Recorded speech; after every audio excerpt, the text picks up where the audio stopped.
नकलची सास। साक्षी की सास को पैसे का काफी घमंड था। वो किसी को भी अपने आगे कुछ ना समझती, नौकरों को डांटती और सारा दिन बैठी टीवी देखा करती।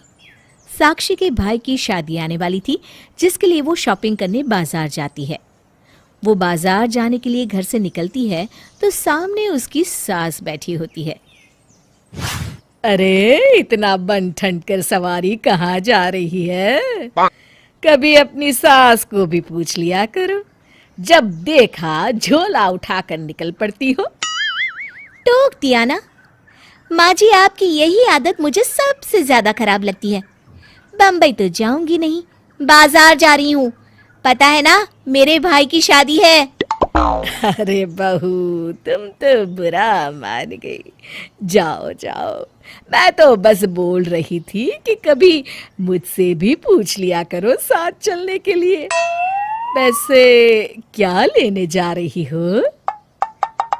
साड़ी लेने जा रही हूँ। और क्या पूछ लूं?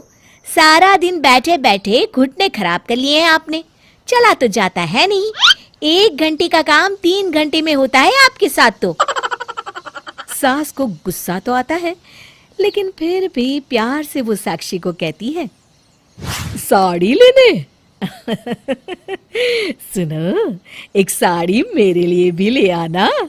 आखिर मुझे भी तो जाना पड़ेगा ना तेरे भाई की शादी में। सास जो ठहरी।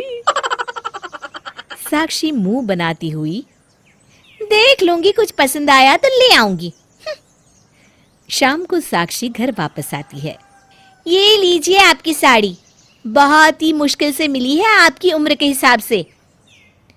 सास साड़ी देखती है और साक्षी को भी उसकी साड़ी दिखाने को बोलती है, लेकिन जब वो ये देखती है कि साक्षी की साड़ी लाल चटक रंग की है और उसकी सिंपल, तो वो भड़क जाती है। खुद के लिए तो बड़ी सुंदर साड़ी लाई और मेरे लिए ये? तू तो रहने ही दे साक्षी, मैं अपनी शॉपिंग खुद कर लूंगी। साक्षी की सास तुरंत बाजार जाती है और लाल रंग की चटक साड़ी ले आती है। अगले दिन शाम को साक्षी की सास लाल चटक रंग की साड़ी पहनकर तैयार हो जाती है और दोनों शादी में जाते हैं, जहां सभी साक्षी की सास का मजाक बनाते हैं। अरे वाह, सफेद बाल में लाल साड़ी बहुत जच रही है। साक्षी को ये सब सुनकर बेइज्जती महसूस होती है, लेकिन वो कुछ नहीं बोलती और सास के साथ घर आ जाती है। अगले दिन साक्षी का टेलर घर में उसके लिए घेर वाला पार्टी गाउन लेकर आता है, जिसमें ढेर सारे चमकीले सितारे लगे होते हैं और वो ऑफ शोल्डर होता है।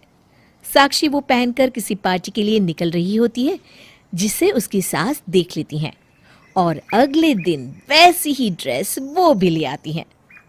साक्षी की सास वो ड्रेस पहन तो लेती है, लेकिन उसे पहनकर वो खड़ी ही नहीं हो पाती है और कमरे से ही साक्षी को आवाज देती है, साक्षी! अरे ओ साक्षी, कहाँ मर गई? जल्दी मेरे कमरे में आ। साक्षी सास की आवाज सुनकर घबरा जाती है। वो भागकर उनके कमरे में जाती है और सास की हालत देखकर हैरान रह जाती है।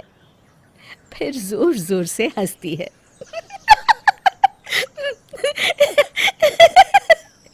अरे माँ जी, ये क्या? अरे बस करिए, अपनी उम्र तो देखिए, ऐसे कपड़े शोभा नहीं देते आप पर। चुप रह तू, बस तू मुझे खड़ा कर दे, मैं जरा मॉल तक घूमने जा रही हूँ। साक्षी सास की इस आदत से परेशान हो जाती है। वो सोचती है किसी भी तरह वो माँ जी की इस आदत को ठीक करके ही रहेगी, लेकिन कैसे? तभी साक्षी की सहेली उससे मिलने आ जाती है। वो उससे सारी बात बताती है। साक्षी की सहेली उसके कान में कुछ कहती है, जिसके बाद दोनों एक दूसरे को देखकर मुस्कुरा देती हैं। शाम को सास वापस आती हैं तो देखती हैं कि साक्षी एक लंबी सी हिल्स वाली सैंडल पहनकर घूम रही है। साक्षी कभी तेज चलती तो कभी धीरे, कभी उठती तो कभी बैठती। साक्षी की सास अगले दिन वैसी ही सैंडल ले आती हैं और पहन लेती हैं। वो सैंडल पहनकर जैसे ही 2 कदम चलती हैं कि धड़ाम से गिर पड़ती हैं और चिल्लाने लगती हैं।